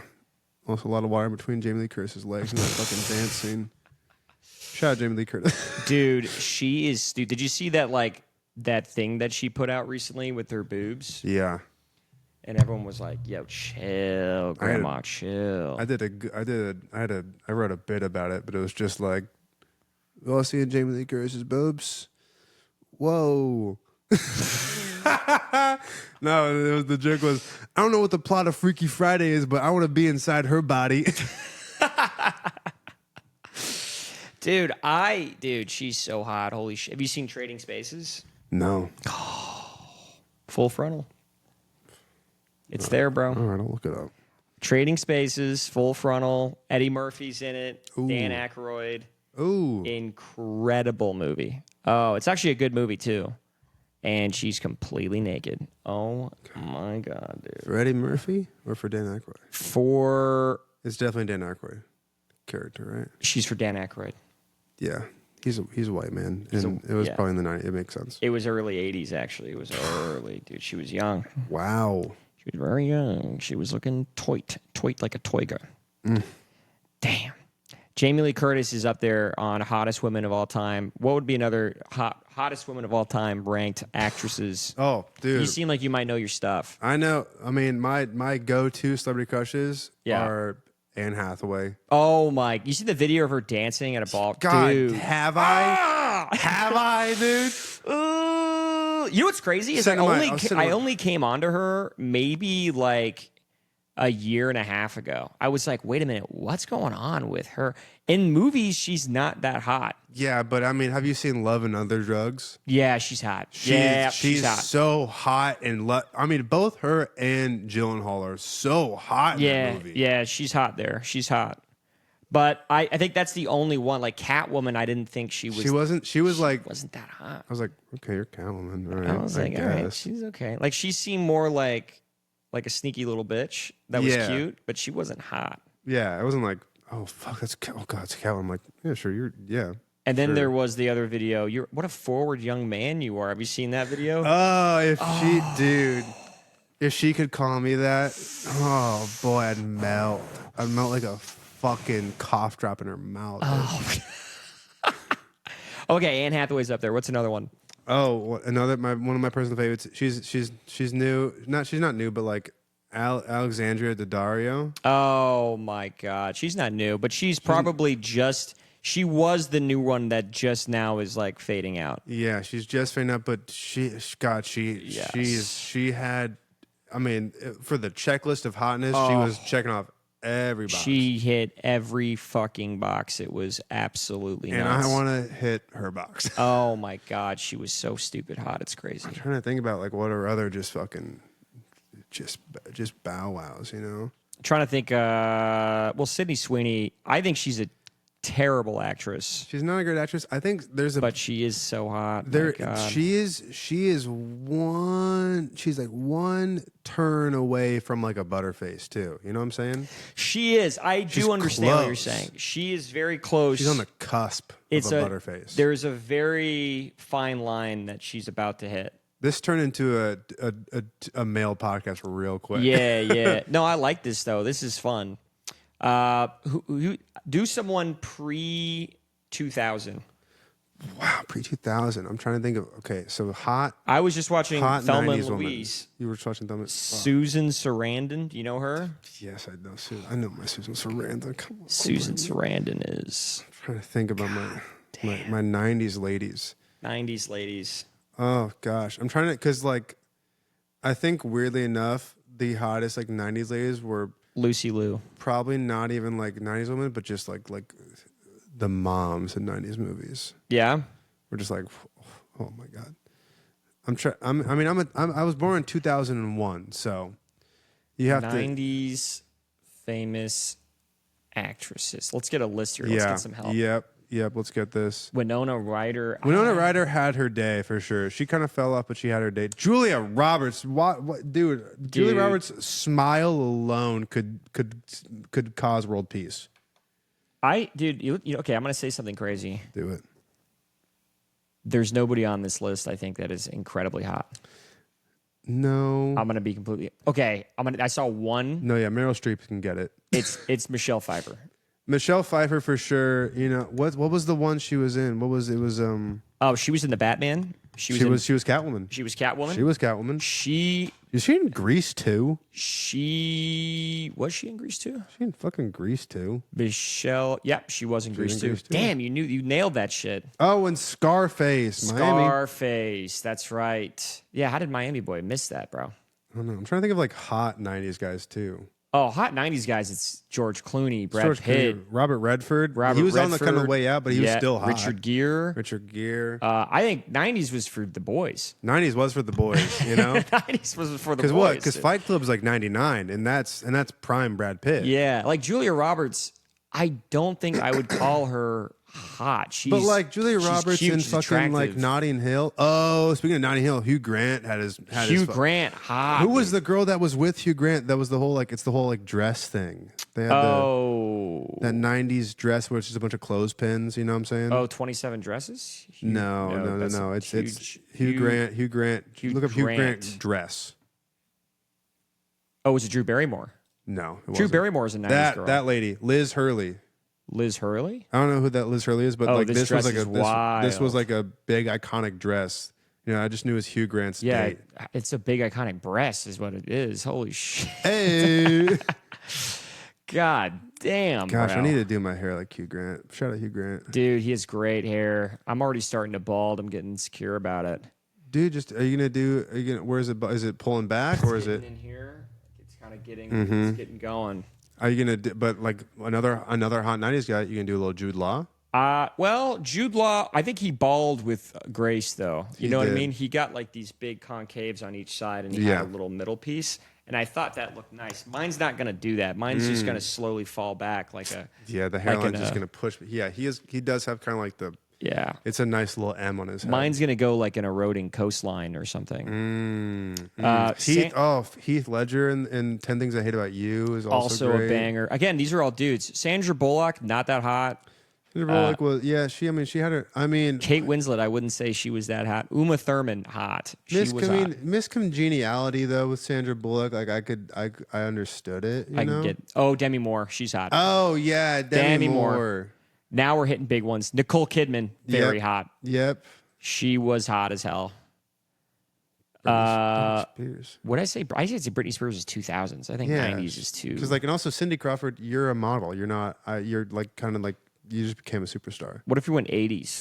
Please do. Let's go 80s. Some ladies. Molly Ringwald. I'm trying to think of like who were the Sally Field, younger Sally Field. I could get in there. Jane Fonda. Fuck, dude. Jane Fonda. Goodness gracious. Yeah, Jane Fonda's up there for sure. Meg Ryan. That's a good one. Now I'm thinking back to like the fucking like Ferris Bueller's Day Off, those type of like movies. Yeah. Well, was it Jessica Biel who was in Fast Times at Ridgemont? Who was that girl? I just watched that again the other day. It wasn't Sean Penn. Who's the red I think swimsuit Brad girl? Pitt was in it, right? Who was? Oh, let's look it up. I don't remember. No, Brad Pitt's not at Fast Times at Ridgemont High. No, I'm thinking of the table read they did. Yeah. You know or like Shia LaBeouf was in it too. Yeah, dude, that was so fucking That's funny. so good. Shia LaBeouf's just like smoking a joint, Yeah. like, come on, man. come on, Just come on. come on. Will you come on? Come on. Will you come on? That is so funny, dude. That is the best thing I've seen Shia LaBeouf do in my entire life, and it was a fucking table read at COVID. Dude, I like me some Shia. He's a crazy. He's crazy. I love him as an actor, not as a person. He has a little bit of weirdness to him as a person. Yeah. Yeah. He's definitely. He's just. I look at that and I go, "You were a child star, man. I'm sorry." He kind of was. I mean, he did some. What was the big one? Transformers. But I would still say child star on that one. Yeah, because I think he was. Yeah, he was still kind of fascinated. Hell yeah. Who's that lady? Phoebe Cates, is that her name? Phoebe Cates. Phoebe Cates. Shout out Phoebe Cates. Shout out Phoebe Cates, looking hot. How do I get this to do what I want? There we go. Yeah, that was one. I mean, yeah. You know what's crazy is I remember being in high school And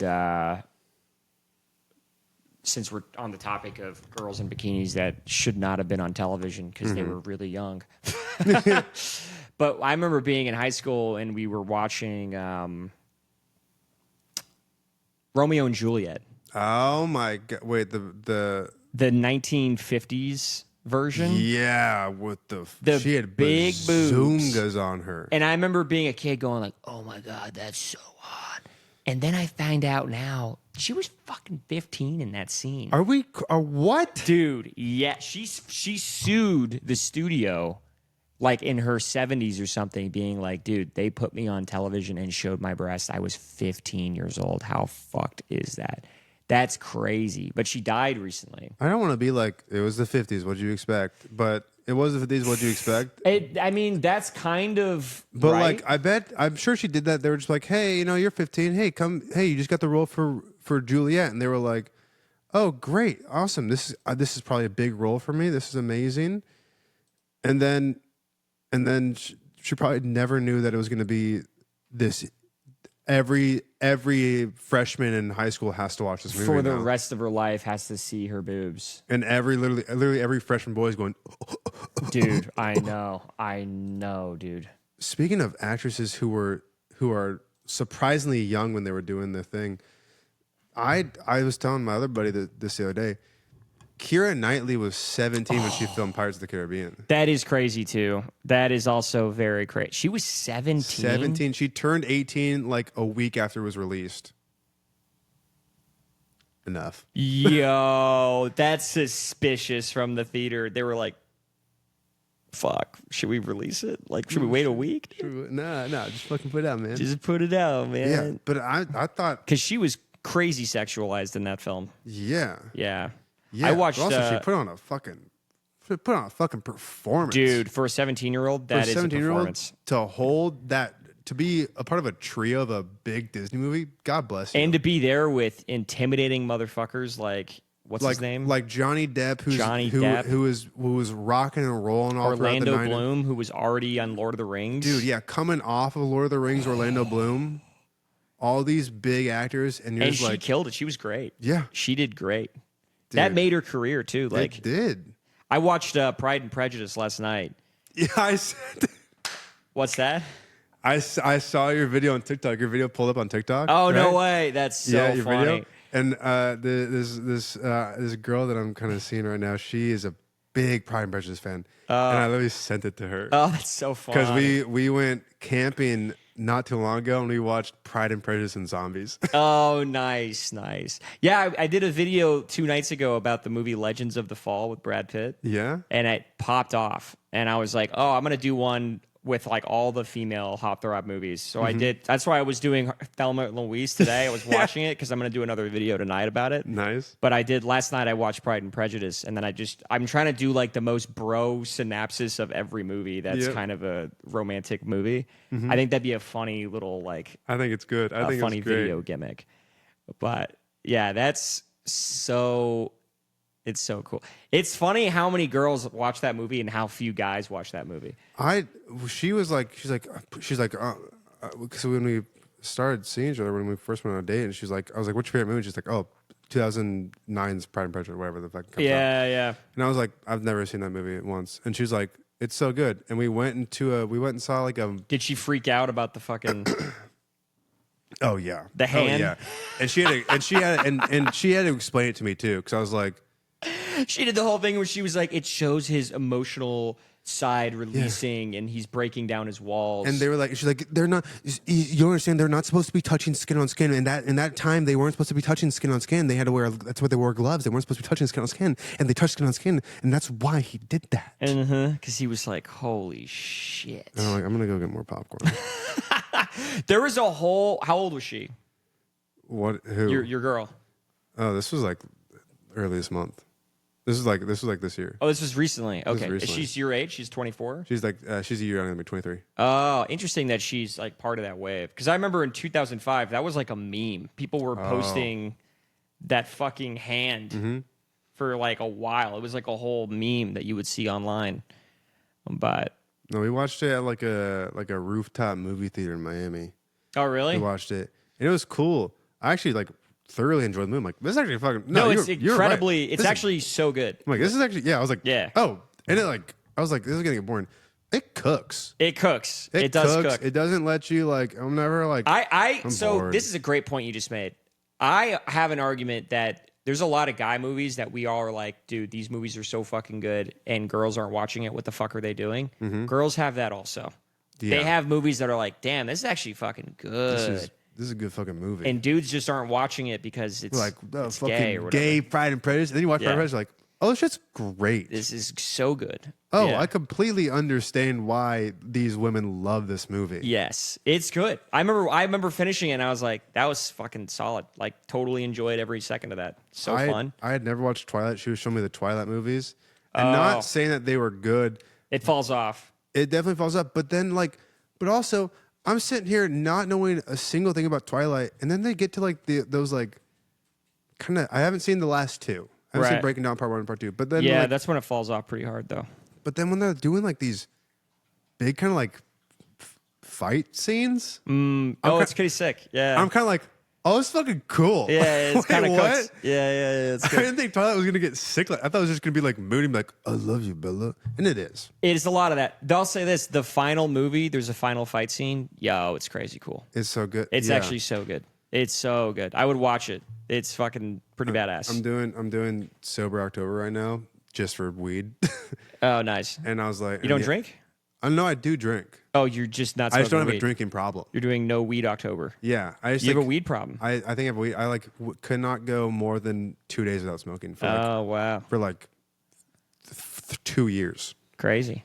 and I'm like, oh, okay. Let me do this. Hit the reset. Let me just do a little month off, because I'd be smoking weed and then I'd be like, once I like smoked in the morning, I'm like, no, nope, that's where you lost me, Thomas. Yeah, that's when it's like you need to operate with this. But then I wouldn't need to operate. Like I would smoke in the morning and be like, oh, I just fucked my day. Yeah, that's not good. That's I not just good. fucked my whole day up because I wanted to get a little high. Because I'm like, oh, this will be fun. Well, it's the same thing about like what they say about drinking. Like when people drink in the morning, it's like, what are you doing, bro? Yeah. You're fucking your day up.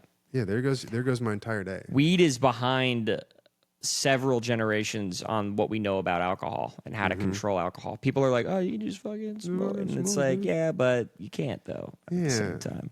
Yeah, I was the big like when I would come back from like a comedy show, I'd be like, I'm gonna smoke a little weed and then go to bed. Yeah. Weed is for me. Weed is really like a big is an antisocial drug for me. I smoke it. That's why like when we're out like at the creek or something like that, and we're in the back, and someone's like, "You want to hit it?" I'm like, "Yeah," and then I hit it. I'm like, I have to go home and I do that also. As soon go as in I get 10 a little minutes. high, I'm like, I don't know why people are doing this out here and then just zombieing. Like I like drinking and then because then I can like I'll talk. I get mouthy when I'm drinking, and I'm like, Yes. that's what I kind of not mouthy, Yes. but like I want that. you want to talk to people. Yeah, when I smoke, I'm like, I don't. You don't feel that way. I think it's a big problem actually, I think, with a generation because a lot of Gen Z, they're not drinking as much as millennials. And I know exactly the reason why. It's because alcohol's so fucking expensive these days. Yeah. You go out, it's like, dude, you got to spend $6 on every drink. It's $6. It's like, what the fuck is this?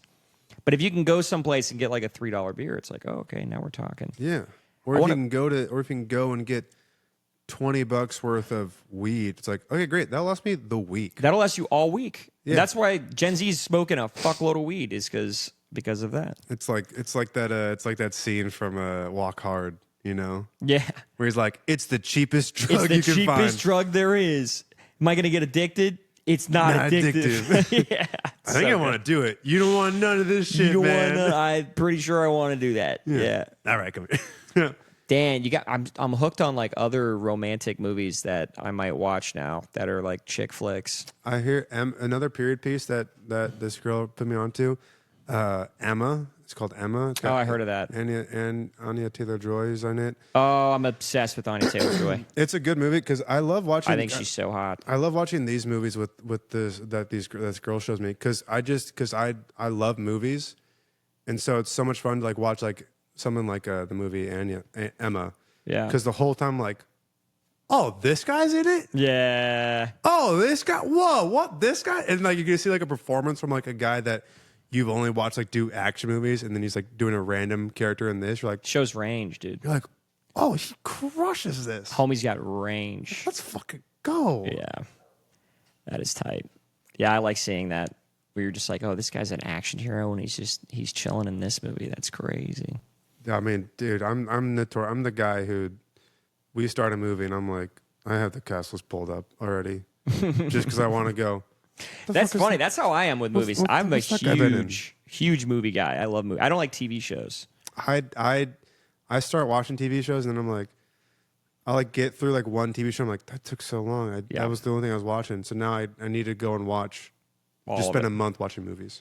I get obsessed with the TV show and I need to finish it. That's my problem. Yeah. So I'm like, I need to finish. I cannot not finish this fucking show. I have to sit here and ruin my life and do nothing else but watch this fucking show. I think, but one time, I've done this a couple times where I will watch a TV show, get through a good majority of it. Like, there's a couple shows where I have not seen the last 2 episodes of it. Oh, really? And that's not because I quit. Don't say Breaking Bad. No, I've seen, but like I haven't seen like the last 2 episodes of Game of Thrones. Oh, well, that one I would argue you don't need to see. And that's what I've heard. The meat of that show was the best part. The ending was the worst. Yeah. It's so sad because I love that show so much, but they rushed it. They rushed it so bad. I haven't seen this was a recent one, but I've not watched the season finale of like Righteous Gemstones. Ooh. And I think it was because I was like, no, I'm going to get high. I'm going to watch this. Yeah. And then I just time got away from me. Yeah. And now I'm like, I don't even know if I really I'm not in the mood now for it. To be doing all that. That's cool. I think we have to get a hard stop. We do have to wrap this up, because I got a show at 8. I got to get to. Dude, brag. So, peace. Thanks for having me, Eric. Tight. Bye.